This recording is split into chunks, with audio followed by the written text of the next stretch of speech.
Très heureux de vous retrouver pour cette nouvelle édition du football sur Africa 24. Nous allons voir ensemble tout d'abord les principaux titres.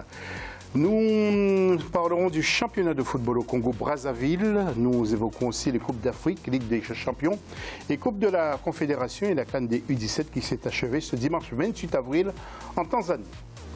Deuxième grand titre de cette émission, nous allons lancer deux coups de projecteur sur les équipes qualifiées pour la CAN en Égypte. Tout d'abord, un zoom sur le Burundi et l'autre, eh bien, ce sera sur l'Égypte, le pays organisateur. Enfin, dans la troisième partie de cette émission, c'est le football international. Nous évoquerons la finale de la Coupe de France avec tous les joueurs du continent qui étaient présents, le championnat anglais et les Coupes d'Europe. Nous parlerons aussi de la rencontre entre Riyad Mahrez avec des jeunes sur la houlette d'AT-ZT et puis le grand tournoi des communes grâce à l'association Somom de Rudy Anjour. Eh bien, nous allons évoquer tout ça dans la troisième partie de l'émission. Sur le plateau, nous retrouvons nos invités. Tout d'abord, Jason Tanda, qui est journaliste sportif. Il est de la France, d'origine antillaise. Exactement. Et vous suivez tout ce qui se passe en Afrique. On essaye de sur suivre. tous les continents, bien sûr. Exactement, on essaye de suivre le football. Notre passion à tous. Merci. Nathanaël Ajavon, journaliste sportif. Il est de deux pays à la fois, mais il préfère qu'on dise Sénégal ou Togo. Non, j'ai pas de préférence. Ouais. Bon, vu que le Sénégal est qualifié pour la Coupe d'Afrique et Ouais. pas le Togo cette année, voilà. Donc vous êtes sénégalais. On fait honneur au Sénégal, bien évidemment. Et puis Victorien Niou, qui est consultant. Il est de Centrafrique. C'est ça, Centrafrique, consultant pour le Money Time Podcast. Oui, ça marche bien. Ça va, ça se développe petit à petit. Ça va faire bientôt un an qu'on a commencé et ça avance bien. D'accord, eh bien, j'espère bien que ça continuera. Nous allons nous adresser aux internautes comme d'habitude.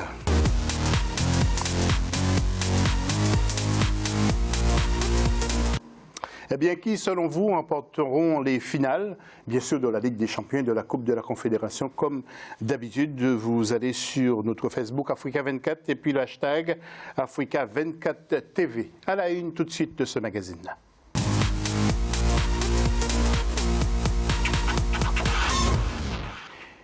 Et direction le Congo pour commencer cette édition avec le championnat de football. Et comme partout dans le monde, il y a toujours un classico ou un derby. Et le derby concerne l'Étoile du Congo et Diable Rouge sur le regard attentif de Deva Panzou, qui était notre envoyé spécial. Reportage. L'Étoile du Congo a réalisé une véritable remontada pour venir à bout des Diables Noirs ce dimanche 21 avril 2019 lors du derby de Brazzaville. C'est pourtant les Yakadiamama qui ont ouvert le score par Costaud à la 30e minute. Au retour des vestiaires, les Noirs et Jaunes ont enfoncé le clou à la 49e minute par Prince Obongo. Mais les Stéliens ont vite réagi par la réduction du score sur ce pénalty transformé par Deldingoyi à la 57e minute et l'égalisation de Yann Mokombo à la 65e minute. Ce n'est pas fini car 3 minutes après, Deldingoyi a offert la victoire à son équipe en inscrivant son doublé. L'Étoile du Congo l'emporte par 3-2 à la satisfaction de l'entraîneur. Quelle que soit la manière, un derby se gagne, ça ne se joue pas. Aujourd'hui, il fallait jouer gros parce qu'en face, il y a l'histoire. C'est l'Étoile Diable Noir. Et moi, je dis, la deuxième mi-temps est superbe. C'est vrai qu'on donne un but cadeau, on peut l'éviter. Mais après, le mental. C'est ce mental-là qu'on veut pour faire grandir ces jeunes-là. Et surtout au plan tactique, ça a été super. Les Noirs et Jaunes ont manqué l'occasion de prendre le large sur leurs poursuivants. Mais l'entraîneur a imputé la mauvaise gestion de l'avance de 2 buts à l'inefficacité de son effectif actuel. C'est pas moi qui ai fait le recrutement. Je ne vais pas me cacher derrière ça. Mais si et seulement si le club me gardait en fin de saison, je ferai mon propre recrutement. Et il y a beaucoup de joueurs que je verrai leur cas. Ce qui s'est passé cet après-midi, pour moi, que ce soit mon staff et les joueurs, c'est une vraie faute professionnelle. Grâce à cette victoire à l'arraché, l'Étoile du Congo occupe la 2e place du classement provisoire avec 29 points et une meilleure différence de but par rapport à son adversaire du jour qui compte le même nombre de points. L'AS Otoo demeure leader avec 44 points à l'issue de la 16e journée. Et avant de voir le tableau, nous allons consulter quelques résultats. Les tout derniers résultats que nous avons reçus. Interclub a fait match nul avec Cara de Brazzaville 0-0. Patronage et Léopard de Diolysée 1-0. Konzo a perdu devant Talangaï 3-1. Victoire des Diables Noirs face à l'équipe de la Manchat 2-0. Et puis écrasante victoire d'Otoyo face à Vita Club 6-0. Cheminot 2 buts partout avec l'Étoile du Congo. Et enfin, Nikoye Tonga, 4-2. Maintenant, nous allons voir le tableau avec le classement de ce championnat. Otoyo Doyo est leader avec 48 points devant Talangai, 33 points. Même nombre de points pour l'Étoile du Congo. Également pour Diable Noir. Karat Brazzaville est à la 5e place. Et puis les trois derniers, Interclub, Patronage et La Mancha. Je m'adresse à vous, Jason. Quel regard avez-vous sur ce football africain et sur son évolution, le championnat interne? Est-ce que vous suivez de près? Écoutez, moi je trouve que le football africain évolue de plus en plus. Il y a juste à voir le nombre de joueurs qui maintenant arrivent en Europe. C'est une force, ça montre que ce football est en train de grandir.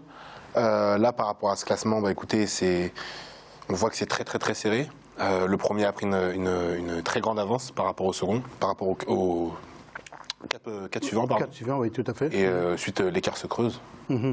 Oui. Vous, Nathanaël, quel regard avez-vous sur ce football-là? Je suis tout à fait d'accord avec ce que vient de dire Jason. On sait que le football a toujours une place importante pour les différents peuples africains et aujourd'hui, plus que jamais, dans une ère où dans le football, d'un point de vue mondial, on peut voir que tout le monde peut battre tout le monde. On voit qu'au niveau des mentalités, ça change. Les joueurs africains qui arrivent en Europe arrivent prêts. On voit qu'il y a énormément de partenariats entre les clubs européens et les clubs africains. Et puis, au travers des sélections aussi, on voit que petit à petit, ça tend quand même à s'améliorer. Je parle vraiment en termes de technique, de tactique, etc. Alors certes, il y a une grosse déception à la Coupe du Monde des nations africaines, mais on a vu que voilà, par moments c'est pas passé loin. On a vu aussi que ces nations-là étaient capables de challenger les grosses nations. Et puis d'un point de vue des clubs, j'ai envie de dire, il y a juste à voir par exemple les compétitions tout simplement continentales,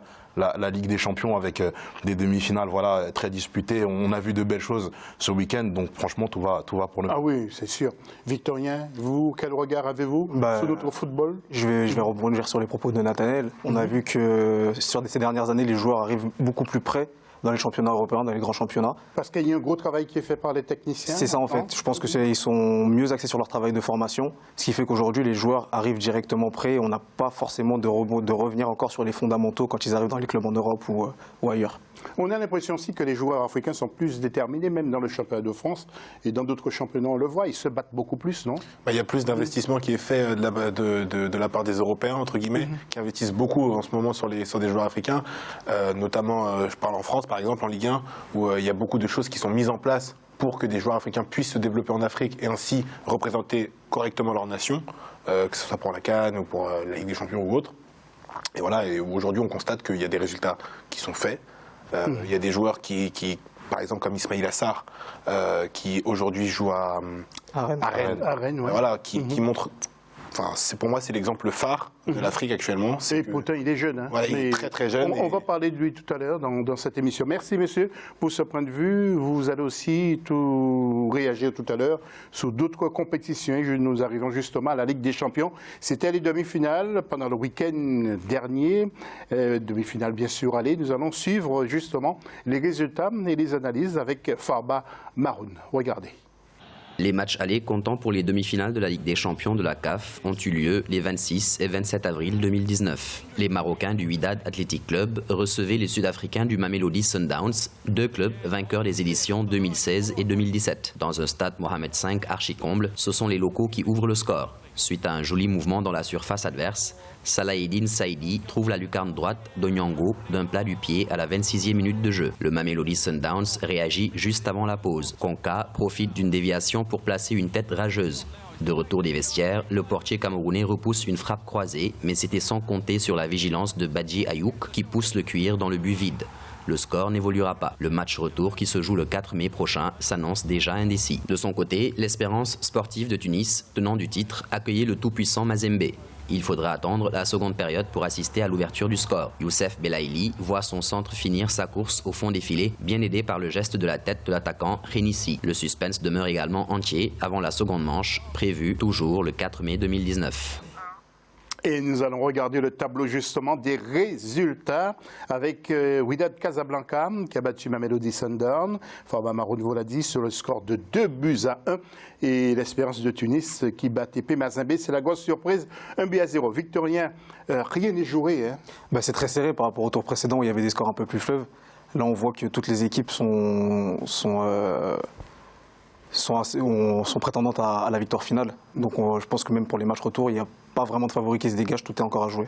Nathanaël, vous aussi, sur votre point de vue, ça va être chaud pour le retour du côté de la République démocratique du Congo avec le TP Mazembe et tous ses supporters. Évidemment, même si je pense que clairement il y a eu une différence de niveau sur le match entre l'Espérance Tunis qui a vraiment fait un bon match, qui a rendu une bonne copie, et le TP Mazembe qui a essayé de trouver des solutions en allongeant des ballons, en jouant voilà, avec un jeu direct, a pas réussi à trouver le chemin défilé, mais l'avantage du TP Mazembe, c'est qu'il y a 15-0.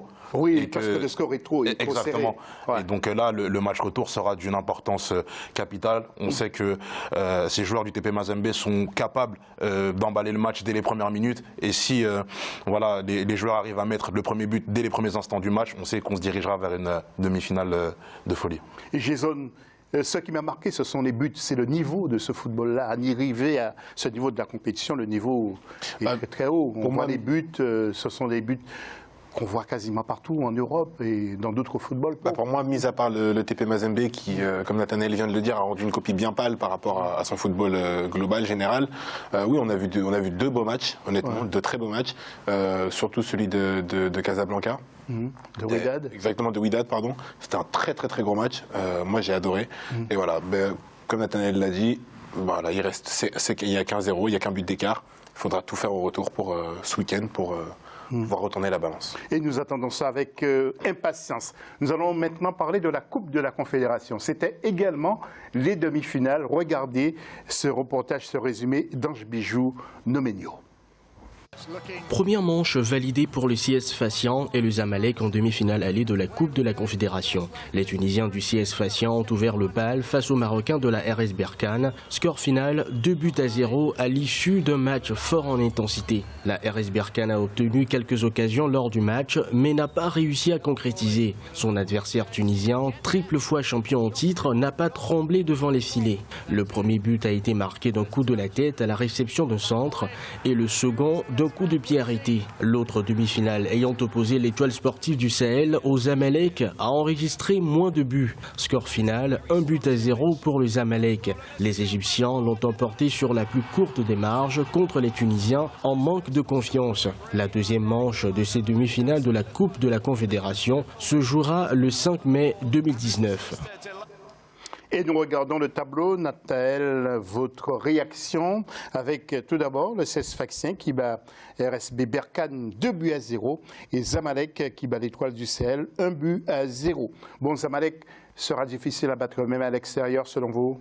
Je pense que Zamalek, même si ça n'a pas été un match de tout repos, pour eux, ils ont quand même réussi à montrer certaines garanties défensives à voir aussi au match retour parce qu'ils n'ont pas mis... Mais jouer en Égypte et gagner seulement un petit but à 0, ça me paraît quand même aussi juste pour le retour. C'est vrai que, bon, après c'est aussi la particularité de ces matchs aller-retour. C'est-à-dire que là on se retrouve dans une configuration où l'Étoile du Sahel n'a plus rien à perdre. Donc partant de ce principe-là, je pense qu'ils mettront tous les ingrédients. Mais pour l'autre demi-finale, ça va être compliqué pour Berkane. Mais franchement, le deuxième but... Personnellement, j'ai pas vu grand-chose pour que l'arbitre siffle faute. Je trouve la décision très sévère. Maintenant, ils ont un écart de 2 buts à remonter et ça va être difficile. Jason, votre point de vue? Pareil, c'est que 2 buts à remonter sur des matchs comme ça, c'est très très très compliqué. Et puis moi, je reviens surtout sur le match du Zamalek. Voilà, pour moi, j'ai pas vu le Zamalek. Pas une grande équipe? Non, je les ai pas vus. Voilà, c'est pas quelque chose qui m'a transcendé. C'est pas un match qui m'a transcendé. Je m'attendais à plus de la part de cette équipe et malheureusement, c'est pas arrivé. Victorien, vous êtes d'accord avec Jason? Tout reste jouable. Tout reste jouable parce que l'avantage des deux équipes qui ont perdu, c'est que sur les matchs retour, elles reçoivent. Donc, comme Nathanaël disait, elles n'ont rien à perdre, elles ont tout à jouer. Et si elles réussissent à marquer assez tôt dans le match, elles peuvent vite emballer le match et pourquoi pas renverser les équipes. Messieurs, nous allons parler des jeunes, des cadets, avec les moins de 17 ans, avec la finale de la CAN, justement, c'était en Tanzanie, du côté Dar el-Salam, avec la finale Cameroun contre l'équipe de la Guinée. Eh bien, c'est sous pénalty que les équipes se sont départagées. 5 pénalty à 3 pour l'équipe du Cameroun, qui remporte donc le titre. Et puis, sachez que le Nigeria a perdu pour le match de la 3e place contre l'Angola sur le score de 2-1.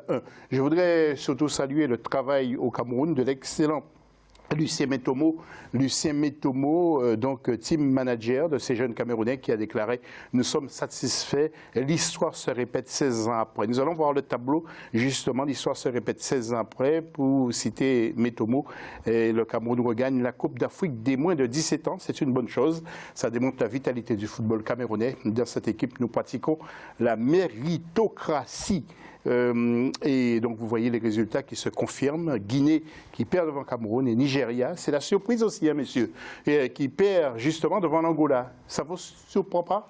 Un peu quand même, parce que, excuse-moi de te couper. Non, vas-y, vas-y. Parce que c'est vrai qu'on a l'habitude de connaître, voilà, justement, du côté du Nigeria, une jeunesse qui a l'habitude justement de se montrer dans les plus grands tournois internationaux, même en Coupe du Monde, on les avait fait des finales, voilà, et même, que ce soit même au niveau des Jeux Olympiques où l'équipe est essentiellement constitué de jeunes, voilà, dans l'histoire de ces sélections jeunes-là du côté du Nigeria, on a l'habitude de les voir briller. Et puis là, c'est vrai que c'est assez surprenant de les voir perdre le match de la 3e place face à des Angolais aussi qui, voilà, hein, qui ont mérité aussi cette victoire-là. Ils ont le mérite de rien lâcher. C'est vrai que c'est assez particulier du côté des Nigérians, mais bon, je suppose qu'ils reviendront plus fort pour d'autres compétitions. Messieurs, merci. Et puis, coup de tonnerre pour terminer cette émission. Dans le foot congolais, en effet, eh bien, les Léopards des moins de 23 ans ont été disqualifiés par la CAF au profit des Lions, de leur homologue du Maroc. L'âge du capitaine Arsène Zola, eh bien, qui évolue au TP Mazembe, n'était pas conforme. Donc pas de CAN des U23 pour la RDC en Égypte de novembre à décembre 2019. Le rêve de participer également au JO de 2020, je précise bien, c'est donc brisé. Fin de la première partie de cette émission. On se retrouve tout à l'heure pour la deuxième partie avec un zoom sur 2 pays qualifiés pour la prochaine CAN en Égypte. Il s'agit du Burundi et de l'Égypte. À tout de suite.